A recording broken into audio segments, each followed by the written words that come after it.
Yo, what up, you guys? It's your boy, the Kryptonian Satan here, bringing you a review for One Piece chapter 252. And once again, another great chapter, man. I can't stop the Oda wink at this point. Very good chapter. I can see how this arc might be a turnoff for a lot of One Piece fans. I can see how, because it starts off very slow, but there's so much world building taking place. And one of the things I found is that a lot of times with adventure and battle shonens, like when it's not heavy focus on the battles and everything, a lot of fans skip over stuff like this. And the thing I say about One Piece is you have to look at everything. Everything's all interconnected. You can't just, leave something out, man. So this was a good chapter because we see that Luffy and the others, they're learning more about the island as it takes place. Like, with Nami, she's like, oh, this is what the monkey allied force was looking for. And she's like, Kami, thank you for dropping this into my lap. And what I'm referring to is that's the city of gold. And with her, any type of treasure, she's all for it. And then she just has this moment where she's like, what are you talking about? Treasure's more important than a Kami. And that's what I mean. You see, like, the fear, you see the joy. There's this expression, or I wouldn't say expression, but there's this belief that a lot of people who call themselves, followers or whatever faith, they pray to whatever God they believe in. Whenever they want something, they pray to God and whatever God they believe in. When things go bad, when they're scared, but when things go really well, they really don't offer up praise. And so that's kind of what we see with Nami. Nami's just like, thank you for letting me find out that this is the city of gold. And then she immediately says, F that. Like, I'm getting the gold. I'm getting the hell out of here. Like, just to see, like, that switch flip, and Nami embodies, greed, if you will. Luffy's obviously gluttony. I mean, I can see the different seven deadly sins kind of within the different members of the crew. This is really good. I said Oda's doing so much with this arc. This is good. I cannot wait to go back and look at this in depth, man. So another thing that I thought was really interesting is how we're continuing to progress through the world building.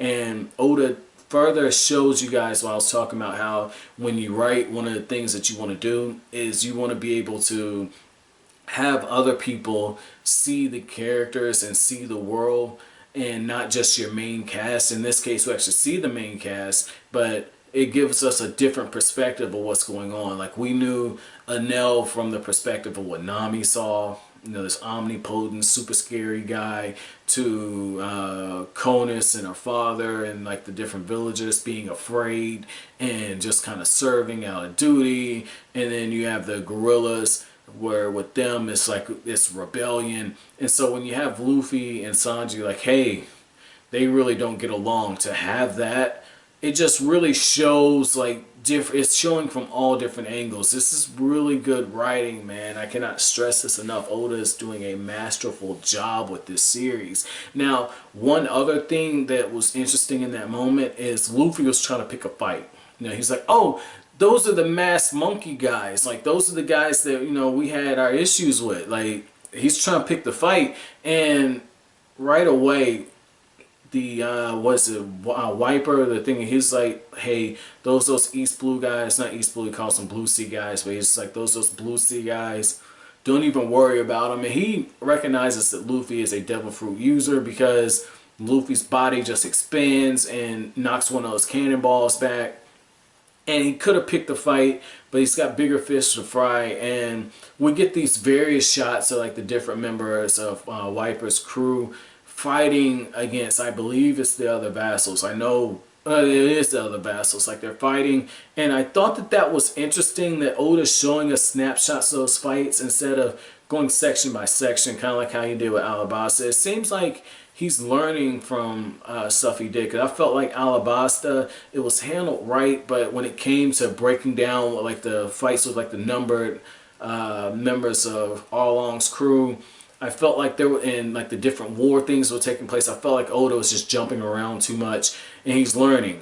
Give us a snapshot, let us see, and then trust your readers to be able to fill in the blanks, and then come back to it later. Like, that's very beautiful. Don't give us a lot of detail, because as a reader, when you get a lot of detail right up front, and then it just moves on, it kind of messes with you because you've been led down one way and then the rug gets pulled from you, opposed to just give a quick snapshot, let us know what's going on, and then jump over it. I'll trust your readers to make the connections until you have time to properly go back to it, or just let them make the connections, move forward with something else in the story. And that's exactly what Oda did at this point. So from a craft perspective, very good, very good. I like what he did with this. Now, the other thing about this is, and I'm going to end the chapter review on this, is we have this moment where Luffy learns that the Sky Knight saved Chopper and basically saved the merry-go, and Luffy's looking over the Sky Knight and he's playing with his beard, but he has this concerned look on his face, and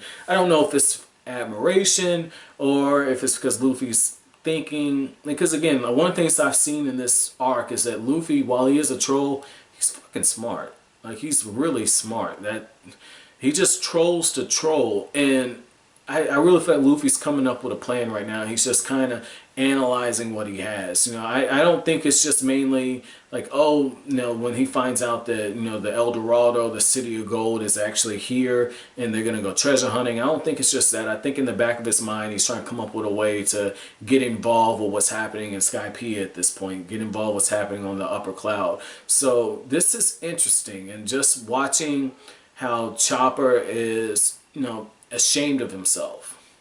You know, he's like, he's hiding and he feels like he's let everybody down, even though that was an act of bravery. Like, just seeing so much character interactions and how they react to each other and how they understand, like, oh, Chopper had to fight, the mask was missing, Nami's giving this guy a hard time, let me kind of bring this down a little bit. And so you have Nico Robin saying, it's okay, Chopper, you can tell us everything. And Zoro's like, Chopper, we know that you're tough. Like, they're placating him like he's a little kid. And I love that, man.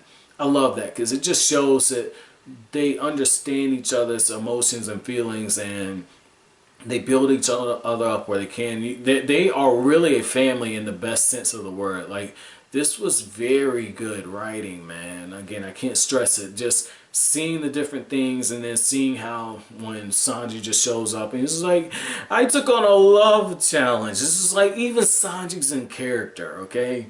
Like, just, this was beautiful. Very, I can't stress that enough. I've said that a lot. I am very impressed with this chapter for, like I said, just from a craft perspective, man.